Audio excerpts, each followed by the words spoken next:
Aktris Amanda Rawles telah menikah dengan pujaan hatinya, pengusaha Adriel Susanteo, pada Selasa, 27 Mei 2025.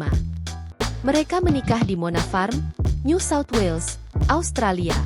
Amanda membagikan foto-foto dari momen sakral itu dalam balutan baju pengantin. Tampak ayah dan ibu Amanda serta keluarga mereka tersenyum bahagia ketika Amanda dikecup sang suami.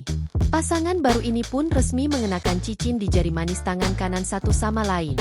Sebelumnya, pada Agustus 2024, Amanda membagikan kabar bahwa ia telah dilamar Adriel. Adriel melamarnya di Danau Como, Italia. Amanda Rawles sempat mengungkapkan cerita di balik proses lamarannya di Italia. Saat itu, Amanda sebenarnya sudah mencium gerak-gerik mencurigakan dari keluarganya ketika berlibur ke Italia. Amanda Rawles mengaku tak menyangka proses lamaran itu akan terjadi di Italia. Menurutnya, itu adalah hal romantis yang memang ingin ditunjukkan oleh Adriel di depan keluarganya. Download Tribun X sekarang, menghadirkan lokal menjadi Indonesia.